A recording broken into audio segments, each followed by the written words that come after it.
Bos, bentar lagi suasana lebaran tiba nih. THR udah cair dong, Bos. Waktunya beli perhiasan emas nih. Biasanya kaum emak-emak udah mulai berburu di toko-toko emas nih.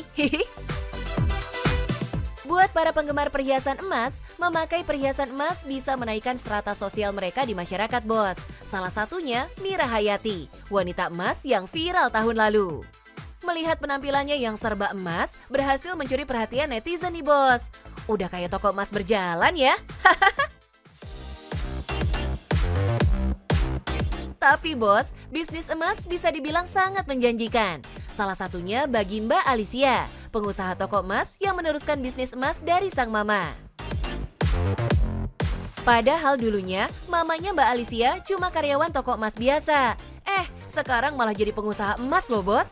Dan omsetnya bisa tembus ratusan juta bos. Penisirin sama ceritanya. Let's check it out bos. Halo bos, sebentar lagi mau lebaran nih.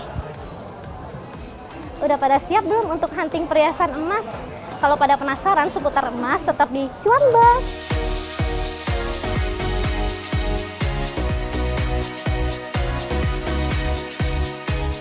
Waduh, mata auto ngejreng ya bos kalau lihat perhiasan emas yang kinclong begini. Kilauan emasnya bikin pengen pakai nih bos. Apalagi penggunaan emas bisa disesuaikan dengan model dan gaya outfit zaman now.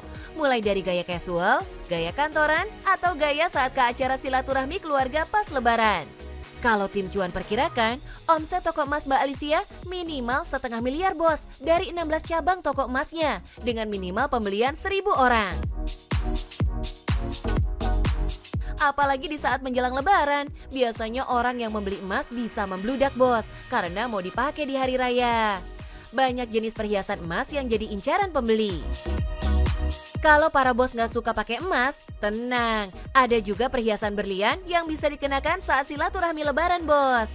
Material berlian juga jadi salah satu perhiasan yang diburu nih bos. Emang ya bos, kalau ciwi-ciwi udah bergaya nggak boleh kalah nih. Harus jadi yang paling glowing. Tapi ingat, kudu ceki dulu keasliannya ya bos. Ada alat khusus nih buat ceki berlian. Dan untuk emas bisa dilihat dari capnya ya bos. Biasanya capnya ini bisa jadi salah satu penanda emas asli atau tidak. FYI nih bos, harga emas perhiasan emang agak beda ya dengan harga emas logam mulia.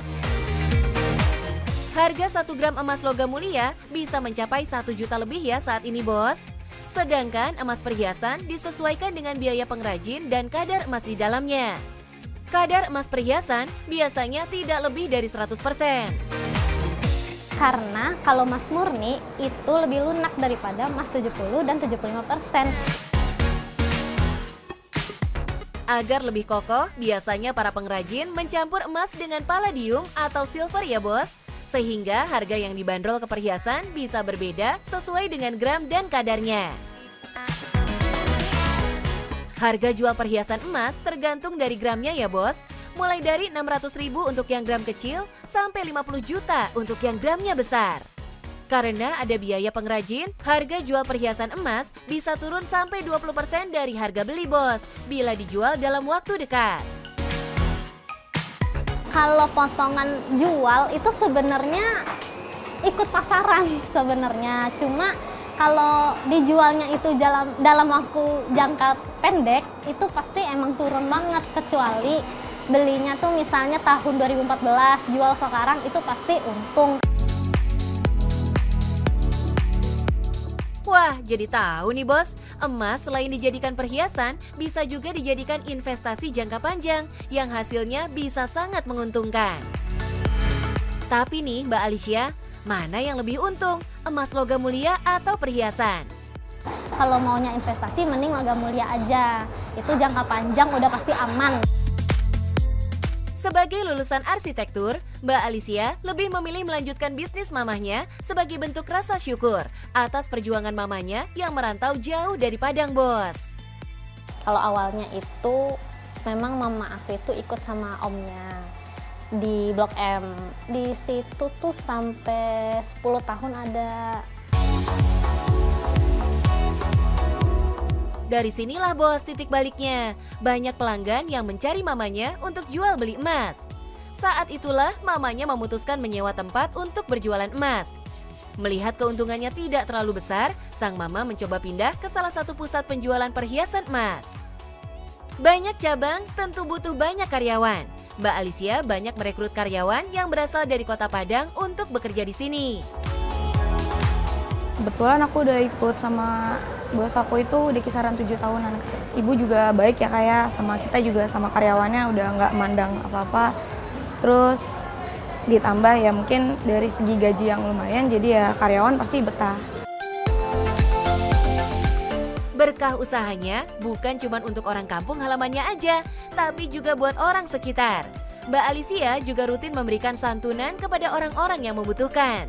Sebenarnya kalau itu dari dulu pun juga udah seperti itu, dari sebelum mama aku punya toko juga kita emang kecil-kecilan aja sih berbagi, kayak dulu mah cuma 25 orang, 50 orang. Suka berbagi dengan sesama dan rajin bersedekah kepada orang yang membutuhkan bisa membuka pintu langit yang mengalirkan rezeki bos. Kalau udah jalur langit dibuka, insya Allah segala usaha dimudahkan bos. Amin. Bos mama aku ini dulunya karyawan dan sekarang menjadi pengusaha emas. Yang penting apa? Yang penting adalah mau belajar dan berusaha. Yang penting cuan bos.